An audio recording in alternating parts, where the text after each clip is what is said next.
डोंबिवलीतील 65 इमारतींवर पाडकामाची टांगती तलवार निर्माण झाली आहे। बिल्डरांनी केलेल्या अनियमित कामाचा जो फटका आहे तो रहिवाशांनाच नव्हे तर कर भरणाऱ्या सर्वसामान्य नागरिकांनाही बसणार आहे। त्यामुळे पालिकेने पाडकामाचा खर्च बिल्डरांकडून वसूल करण्याची मागणी केली जाते।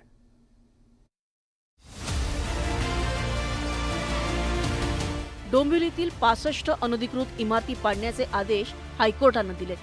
त्यामुळे हायकोर्टाच्या आदेशानंतर कल्याण डोंबिवली महापालिकेने रहिवाशांना त्यांची घरे रिकामी करण्याची नोटीस दिली आहे। रहिवाशांनी फ्लॅट रिकामे केल्यानंतर या सर्व बिल्डिंग पाडल्या जाणार आहेत। मात्र या बिल्डिंग पाडण्याचा खर्च केडीएमसीलाच सोसावा लागणार आहे। भ्रष्ट अधिकारी आणि नतभ्रष्ट बिल्डर यांच्या अभद्र हातमिळवणीमुळे सर्वसामान्यांनी कररूपाने दिलेला पैसा पाडकामात वाया जाणार आहे। त्यामुळे सुप्रीम कोर्टाचा 4 वर्षापूर्वीचा एक निकाल चर्चेत आलाय।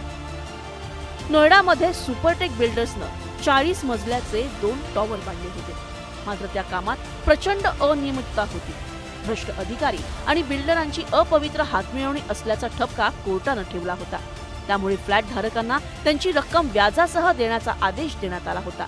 तसंच पाडकामाचा सर्व खर्च सुपरटेक बिल्डरलाच करावा लागेल असाही आदेश नमूद करण्यात आला होता। त्यात साधारण 20 कोटी खर्च त्यावेळेस तोडण्याचा आला होता। आपण सगळ्यांनी जे पाहिलं आहे तो खर्च ज्या इलिगल कन्स्ट्रक्शन करणाऱ्या डेव्हलपर बिल्डर असतात त्यांच्याकडून वसूल करावा असा तो आदेश होता।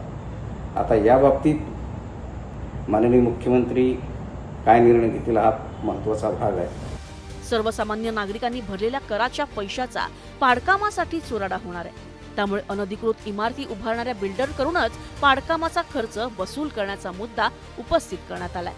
तर दुसरीकडे डोंबिवलीतील रहिवाशांकडे कायदेशीर कागदपत्र असतानाही त्यांना पालिकेकडून नोटीस बजावण्यात आली आहे। पालिका रहिवाशांकडून सर्व कर घेत असतानाही नोटीस का बजावली असा प्रश्न आता निर्माण झालाय। याच्यामध्ये मी सर्वप्रथम म्हणेल की महानगरपालिकेचे अधिकारीच इन्व्हॉल्व आहेत। कारण यांनी जेव्हा ते कन्स्ट्रक्शन सुरू झालं तेव्हा प्रत्येकाने याच्यामध्ये आपले जे काही पॅकेज आहे ते पॅकेट घेतले आणि त्यामुळे यांनी करून दिलं। तर यांचीच इन्व्हॉल्वमेंट आहे, कारण ह्यांनी त्यावेळेला रोकायला पाहिजे होती। यांची इन्व्हॉल्वमेंट शिवाय एवढा मोठा स्कॅम झालाच नसता। मागील काही दिवसात राज्याच्या विविध भागात पाडकामं झाली आहेत। पिंपरी, नालासोपारा, वसईत अनधिकृत इमारती जमीनदोस्त करण्यात आल्या आहेत। तर दुसरीकडे केडीएमसी तब्बल 1 लाख अनधिकृत इमारती आहेत। हायकोर्टाने 65 इमारती पाडण्याचा आदेश दिलाय। मात्र या इमारती पाडण्याचं तंत्रज्ञान केडीएमसी कडे आहे का? पाडकाम करताना धुळीचं प्रदूषण कसं रोखणार?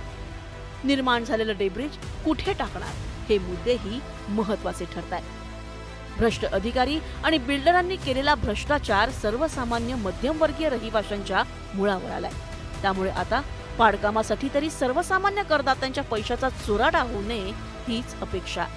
Bureau report, news 18 Lokmat.